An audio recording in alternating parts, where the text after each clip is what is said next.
उत्तर प्रदेश सरकार द्वारा कल क्या इस पूरे जो है जनवरी से ही तैयारी की जा रही है। ग्रुप 20 का आयोजन, ग्रुप 20 समिट का आयोजन अपने उत्तर प्रदेश में होना है। उत्तर प्रदेश के 4 शहरों में होना है। इसलिए जो है उत्तर प्रदेश सरकार और संपूर्ण भारत जो है बड़ा अपने को गौरवान्वित महसूस कर रहा है कि विश्व के बड़े बड़े 20 देश जो है शामिल होंगे। और कब से कब तक? फरवरी से लेकर के अगस्त तक समिट होगी G20 की। इसका जो है G20 के बारे में पहले थोड़ा समझ लीजिए, तब बताएंगे कि यूपी में क्या क्या होगा।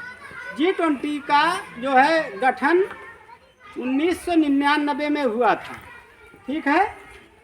और जो एशिया देश है उसमें वित्तीय संकट हो गया था। वित्तीय संकट से उबरने के लिए जैसे गाँव में कोई परेशान हो गया आर्थिक रूप से, तो कुछ लोग मिलकर उसकी मदद कर देते हैं। तो मुख्य रूप से वित्तीय संकट उत्पन्न हुआ तो सहयोग की भावना से जो है ये लोग बनाने लगे संगठन।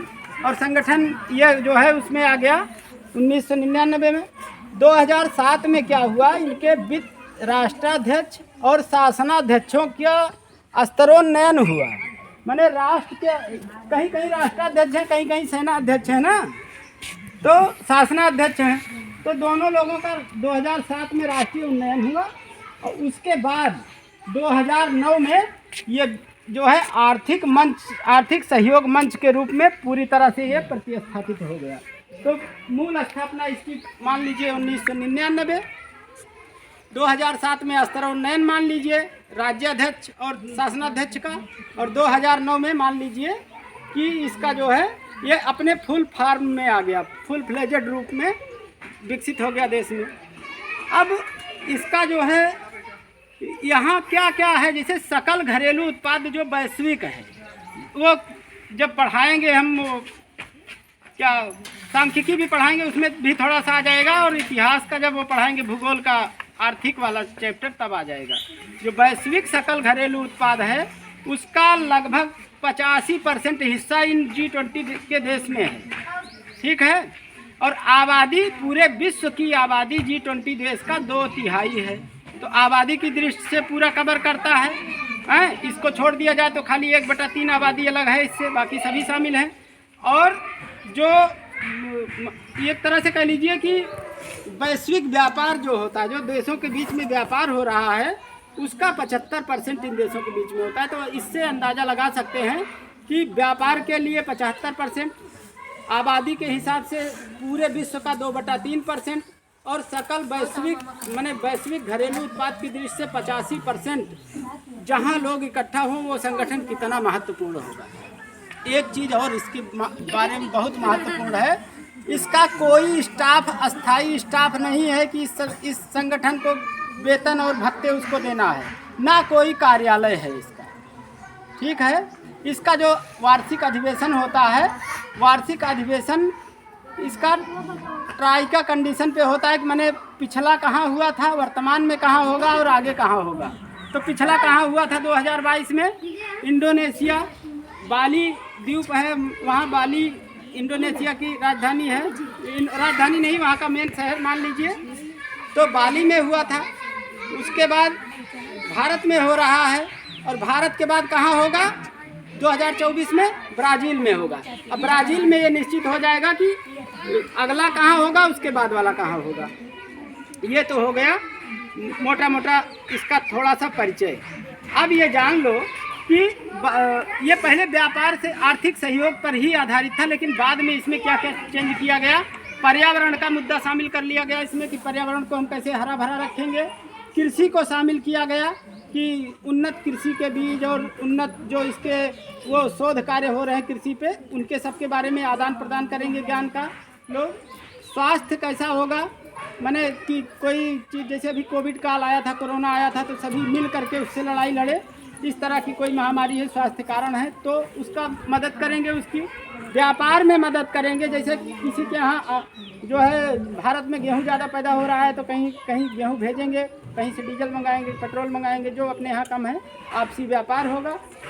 उसके बाद जलवायु परिवर्तन कैसे कैसे क्या हो, ग्लेशियर पिघल रहे हैं, भूतापन बढ़ रहा है, ओजोन क्षरण हो रहा है, इन सब के कारण जो चेंजेज आ रहे हैं, जो परेशानियां हो रही हैं, उनके बारे में चर्चा विचार विमर्श करके आपसी सहयोग करेंगे। आर्थिक सहयोग तो करेंगे ही करेंगे। और सतत विकास, एक चीज़ ध्यान दो, सतत विकास जो है सस्टेनेबल डेवलपमेंट पे पूरे विश्व का बहुत ज़्यादा जोर है। सतत विकास हम पढ़ाए हैं आप लोगों को। सतत विकास का मतलब होता है धारणीय विकास। इसका मतलब ये है कि जो ईश्वर ने, प्रकृति ने हमको दी है चीज़ें, उसको उसी रूप में उपयोग करके उससे अच्छा बना के अगली पीढ़ी के लिए छोड़ें। जैसे बाग बगीचे हैं, बाग बगीचों से हम लोग फल खाएं और उसके बाद और पेड़ पौधे लगा करके अपनी आने वाली पीढ़ी को दें। इसको कहते हैं धारणीय विकास। माने क्षरण नहीं करेंगे, जो हमको मिली है विरासत में चीज़ें उनको और आगे बढ़ा करके अपनी पीढ़ी के लिए देंगे। जैसे सरकार ने हमको रोड दिया है, विद्यालय दिए हैं, हमारे रेलवे स्टेशन है, बस है। यहाँ कुल का मतलब क्या होगा सतत विकास का, कि वहाँ हम लोग ना तो कोई गंदगी करें ना कुछ करें, साफ सफाई का ध्यान दें, ये सब चीज़ें। तो सतत विकास महत्वपूर्ण है। और भारत का लक्ष्य क्या रहता है, हमेशा पूरे आदिकाल से भारत का लक्ष्य रहा है वसुधैव कुटुंबकम, है कि मैंने पूरे वसुंधरा को अपना परिवार मानता है भारत। इसलिए भी भारत की अध्यक्षता जो है बहुत महत्वपूर्ण है। अब देखो कि इसमें क्या हो रहा है। अब की बार 2023 की अध्यक्षता भारत कर रहा है और इसमें 4 शहर हैं भारत में जिनको जो है दुल्हन की तरह सजाया जा रहा है, हैं? माने उसमें जो सजाया जा रहा है, ये नहीं कि समिट खत्म होगी तो उसके बाद वो साज सज्जा गायब हो जाएगी। अस्थाई साज सज्जा की जा रही है। स्टेशन जो वहाँ हैं वहाँ की साफ सफाई, पेंटिंग बढ़िया। जैसे प्रयागराज कुंभ में भी, कभी प्रयागराज आप लोग जाओ तो कुंभ लगा था तो पूरा शहर एकदम सजा हुआ था पेंटिंग से। दीवालों पे जगह जगह जो है फ्लैक्स बोर्ड ये सब लगे थे। इसी टाइप का तैयारी हो रही है। तो कहाँ कहाँ होगा, 4 शहर क्या क्या हैं? आगरा है, लखनऊ है, वाराणसी है और गौतम बुद्ध नगर है जिसको कहते हैं नोएडा। ठीक है, इन 4 शहरों को खूब सजाया जा रहा है और विधिवत यहाँ तैयारियाँ पूरी जोरों पर हैं। बैठक की शुरुआत फरवरी में हो जाएगी, 11-12 फरवरी से, और ये विभिन्न चरणों में चलते चलते अगस्त तक चलेगी। ठीक है, कभी 2-3 3 दिन की बैठक होगी, 4 दिन। अच्छा, इसमें किया क्या जाएगा? हमारे यहाँ विश्व के विभिन्न 20 देशों के मेहमान आएंगे, 9 देश अतिथि वाले आएंगे। तो हमारा फर्ज भी बनता है कि उन लोगों को अच्छा मैसेज हम लोग दें। तो जो डिजिटल इंडिया चल रहा है, ध्यान से सुन लो भाई, जो डिजिटल इंडिया चल रहा है मोदी जी का, उसके बारे में पूरा प्रेजेंटेशन उनके सामने होगा, विश्व के 20 देश के सामने। उसके बाद क्या होगा, जो आएंगे उनको कुछ गिफ्ट भी बनता है ना, अपने यहाँ जो आते हैं तो उनको एक जिला एक उत्पाद का गिफ्ट दिया जाएगा। जैसे हर जिले के लिए अभी मुख्यमंत्री जी ने योजना लॉन्च की थी कि एक जिला एक उत्पाद। जैसे भदोही का क्या प्रसिद्ध है, कालीन प्रसिद्ध है, मेरठ के खिलौने के सामान प्रसिद्ध हैं। इसी तरह से हर जगह का कुछ ना कुछ प्रसिद्ध है तो वो गिफ्ट दिया जाएगा, हैं? और क्या होगा, शहरों को सजाया जाएगा। अब इसको हम लोग क्यों जान रहे हैं? जैसे कोई कार्यक्रम हमारे घर में होता है, बड़ी खुशहाली का मौसम माहौल होता है, तो ये होता है कि सभी जान लें।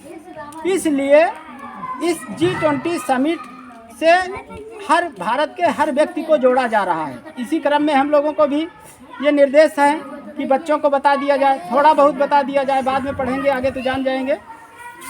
तो इसलिए बताया जा रहा है। और आज के डेट में 9 बजे माननीय मुख्यमंत्री योगी जी ने वाकाथन और मैराथन का शुभारंभ किया है इसी G20 समिट के उद्घाटन के मौके पर। समझ लीजिए कि आज से ही 21 जनवरी से ही इसकी अनौपचारिक रूप से शुरुआत है। बैठक तो 11 फरवरी को होगी। तो आज मैराथन और उसको 9 बजे हरी झंडी दिखा करके शुरुआत किए हैं। और उसमें यह छूट थी कि कोई भी नागरिक उसमें जा कर के भाग ले सकता था। तो ये तो रहा, ये हो गया मेन जान लीजिए। अब इसके सदस्य देश क्या क्या हैं, तो सदस्य देश हम बता दे रहे हैं। अतिथि देश कौन कौन से हैं? बांग्लादेश है, इजिप्ट है, मॉरिशस है, नीदरलैंड है, नाइजीरिया है, ओमान है, सिंगापुर है, स्पेन है और संयुक्त अरब अमीरात है। ये 9 हो गए, ये अतिथि देश हैं। और उसके बाद जो इनके सदस्य देश हैं उनमें अर्जेंटीना, ऑस्ट्रेलिया, ब्राज़ील, कनाडा, चीन, France, Germany, Bharat, Indonesia, Italy, Japan, Korea, Mexico, रूस, सऊदी अरब, दक्षिण अफ्रीका, तुर्की, यूनाइटेड किंगडम, संयुक्त राज्य अमेरिका और यूरोपीय संघ, ये मिलकर के 20 लोग हो गए। एक चीज़ और है कि मेन इसका कि जहाँ जहाँ बैठक होगी वहाँ की एक सड़क और एक पार्क को G20 के नाम पर रखा जाएगा। तो लखनऊ में ग्लोब पार्क है, आप लोग बड़े होइएगा, कभी लखनऊ जाइएगा, जो हाई कोर्ट के सामने वाला जो पार्क है कैसर बाग, चार बाग से कैसर बाग की तरफ आओगे तो ग्लोब पार्क है, बड़ा सा ग्लोब रखा हुआ है उस पार्क में। उस पार्क का नाम G20 पार्क रखा गया है। और इसी तरह चारों शहरों में कोई एक पार्क और एक सड़क G20 के नाम पर रखी जाएगी। और भारत इसकी अध्यक्षता 1 दिसंबर 2022 से और 30 नवंबर 2023 तक करेगा। मैंने साल भर भारत इसका अध्यक्ष है, ये मान के चलिए। और पिछली जो बैठक इंडोनेशिया में हुई थी उसके अध्यक्ष अपने माननीय प्रधानमंत्री श्री मोदी जी थे। तो इस लिहाज से भी बढ़िया है कि वहाँ से इंडोनेशिया से संदेशा लेकर के आए थे, जो वहाँ उन्होंने अपना वक्तव्य दिया था, उसी को यहाँ देखने के लिए अपना प्रेजेंटेशन भी देंगे। तो ये भी मौका है कि जो हम कह के आते हैं वो करते भी हैं। तो इस लिहाज से कह सकते हैं कि ये बैठक बड़ी महत्वपूर्ण है। इससे तमाम जो मुद्दे हैं हमारे, इन पे चर्चा जब होगी तो इनसे कुछ हल निकल करके आएगा। संपूर्ण पृथ्वी एक परिवार की विचारधारा को लेकर के हम लोग शुरू से ही आदिकाल से वेदों के हम लोग पुजारी हैं। तो जो है वसुधैव कुटुंबकम हमारा ध्येय है। हम लोगों ने पूरे विश्व को सिखाया है, पढ़ना सिखाया है, लिखना सिखाया है, समूह में रहना सिखाया है। जब पूरे जो है पूरा विश्व वैसे जंगलों में घूम रहा था, रह रहा था, तब हम लोग क्या कर रहे थे? तब हम लोगों ने वेद लिख दिया था, हैं, उपनिषद लिख डाले थे हमारे यहाँ के महर्षियों ने। तो भारत ने पूरे अपने ज्ञान विज्ञान से पूरे विश्व को सिंचित किया है और पूरा विश्व उसी पर जो है आश्रित है। इसलिए जो है हम लोग फिर से तैयार हैं, पूरा भारत तैयार है, पूरा उत्तर प्रदेश विशेष रूप से तैयार है G20 के सदस्य देशों का, उनके वहाँ के प्रतिनिधियों का स्वागत करने के लिए, चर्चा में भाग लेने के लिए। और जो चीज़ें अच्छी निकल के आएंगी उसका दूरगामी परिणाम हम लोग देखेंगे। ये रहा G20 के बारे में।